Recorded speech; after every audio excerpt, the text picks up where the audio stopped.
거만한 자를 징계하는 자는 도리어 능욕을 받고 악인을 책망하는 자는 도리어 흠이 잡히느니라.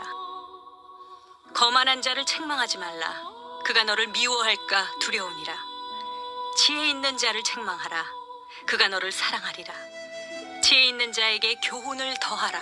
그가 더욱 지혜로워질 것이요 의로운 사람을 가르치라. 그의 학식이 더하리라. 여호와를 경외하는 것이 지혜의 근본이요 거룩하신 자를 아는 것이 명철이니라. 나 지혜로 말미암아 내 날이 많아질 것이요 내 생명의 해가 내게 더하리라.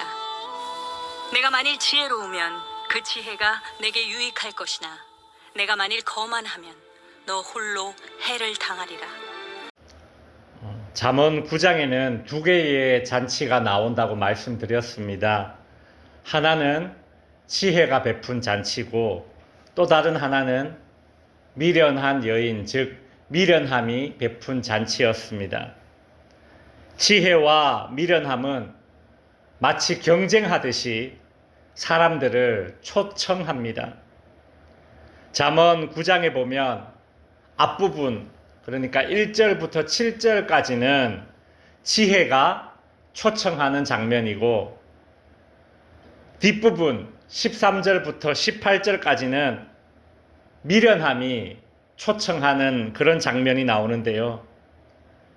그 중간에 이제 끼어 있는 이 7절부터 12절까지 이제 그 중간에 끼어져 있습니다. 위에는 지혜가 초청하는 장면, 밑에는 미련함이 초청하는 장면, 그리고 중앙에 정말 이 솔로몬이 하고 싶었던 말, 중요한 말을 여기 중간에 배치해 두었습니다. 이런 글쓰기 구조를 샌드위치 기법이라고 합니다. 그러니까 빵 있고 중간에 뭐 있고 그다음 또 빵 있고 이렇잖아요. 샌드위치 기법이라는 거죠. 앞에 초청, 지혜의 초청, 뒤에 밑에 미련함의 초청, 중간에 솔로몬이 정말 하고 싶었던 말, 이 이야기를 통해서 솔로몬이 하고 싶었던 말을 거기에 배치해 둔 거예요. 제가 어릴 때 크라운 산도 과자 있지 않습니까? 그 중간에 크림이 맛있잖아요. 그래서 제가 이렇게 산도를 이렇게 싹 이렇게 조심해서 돌려가지고 반 딱 나눠서 중간에 크림을 그 앞니로 이렇게 먼저 이렇게 갈가 먹었던 기억이 있는데 그게 맛있잖아요. 거기 크림이요. 오늘 본문이 마치 9장 전체에서 그런 거예요. 중요한 장면, 맛있는 부위를 먹는 겁니다.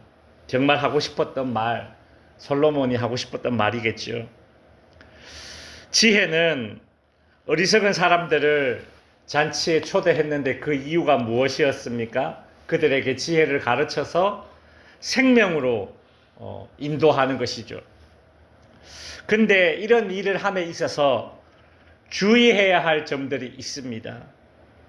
오늘 7절, 8절에 보면 어리석은 자들을 바른 길로 인도하려고 지혜를 가르칠 때에 주의해야 할 점으로 어리석으면서도 동시에 거만한 자, 여기서는 이제 악인이라고도 비유를 하는데요. 이런 사람들을 조심해야 한다고 합니다. 왜냐하면 8절에 보면 거만한 자를 징계하는 자는 도리어 능욕을 받고 악인을 책망하는 자는 도리어 흠이 잡히느니라. 이 거만한 자는 자신을 바르게 인도하려는 사람에게 해코지를 한다는 겁니다. 거만한 자는 바른 것을 가르치려는 자에게 부끄러움을 주고 거만한 자는 바른 것을 가르치려는 자에게 상처를 준다는 겁니다. 그렇기 때문에 9절에 보면 거만한 자를 책망하지 말라. 그가 너를 미워할까 두려워하노라. 책망하지 말라는 거예요. 막 억지로 막 이렇게 막 그냥 가르치면 될 것이지 받아들이지 않으면 그거는 그 사람의 몫입니다. 근데 그거를 막 억지로 막 해가지고 책망해가지고 막 그 지혜롭지 못하면서 거만한 자는 그렇게 해서는 안 된다라는 거죠. 이런 속담이 생각이 납니다. 똥이 무서워서 피하나 더러워서 피하지, 그런 격이에요. 거만한 자를 책망하지 말라. 그가 너를 미워할까 두려우니라. 가르쳐는 주되 책망하면서까지 막 강요하면 오히려 지혜를 가르치려 하는 자가 부끄러움을 당하고 상처를 받게 된다라는 것입니다.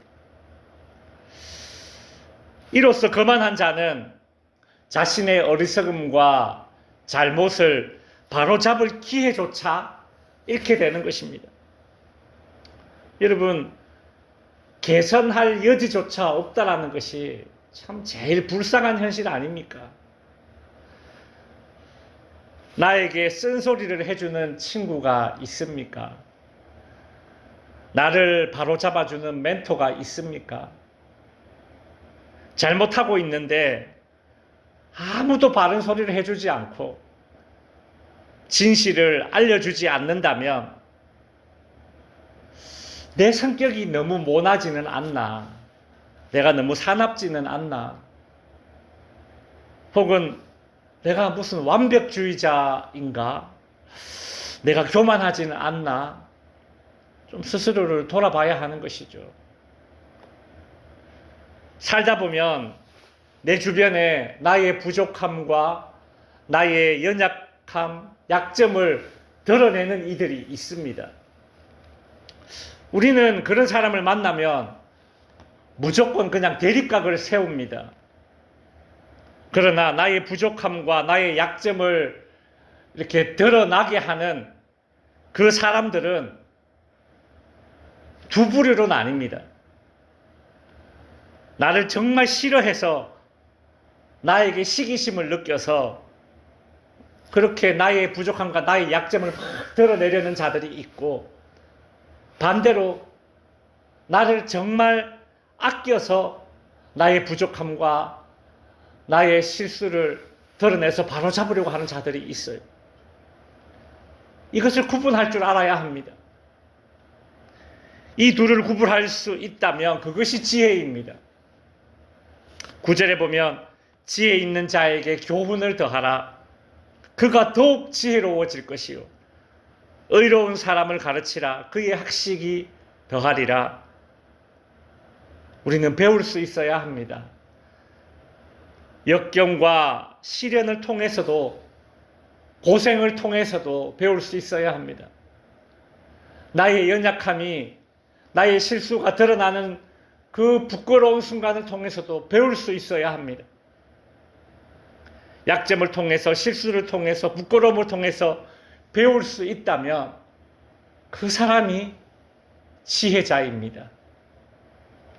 지혜는 지혜 없는 자들을 초청해놓고 가르칠 때에 정말 가르쳐야 될 중요한 내용, 반드시 가르쳐야 할 내용을 언급을 합니다. 그게 10절입니다. 여호와를 경외하는 것이 지혜의 근본이요 거룩하신 자를 아는 것이 명철이니라. 우리가 기역, 니은, 디귿, 리을, 가나다라, 마바사, 이걸 알아야 독서를 할 수 있지 않습니까? 여호와를 경외하는 것이 지혜의 근본이다. 그래서 근본이라는 말은 시작점이라는 겁니다. 시작점.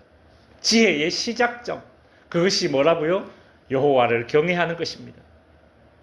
지혜는 지혜 없는 자들을 잔치에 초대했으니까 뭐 거창한 무엇을 막 고차원적인 무엇을 막 가르치려고 하는 것이 아니라 지혜의 시작점, 지혜의 기초, 근본을 가르치는 겁니다. 가나다라 마바사 가르치듯이 말이죠. 그것이 무엇입니까? 여호와를 경외하는 것입니다. 경외는 어떤 공포심이나 벌 받는 것을 앞둔 어떤 두려움의 감정이 아닙니다. 경외는 결코 가볍게 여기지 않는 것이 경외고, 경외는 어떤 존재를 극도로 존중해 주는 것이, 그것이 경외입니다. 사람이 하나님을 가볍게 여기지 않고, 하나님의 말씀을 가볍게 여기지 않고, 하나님의 존재에 대해서 극도로 존중심을 갖는 것, 그것이 경외라는 것입니다. 이처럼 하나님을 경외할 줄 아는 지혜의 유익함이 있겠죠. 11절에 나옵니다. 보시면 나 지혜로 말미암아 네 날이 많아질 것이요 내 생명의 해가 네게 더하리라. 지혜의 유익함, 우리가 앞에서도 여러 번 살펴보았지만 생명과 장수를 이야기해주고 있습니다.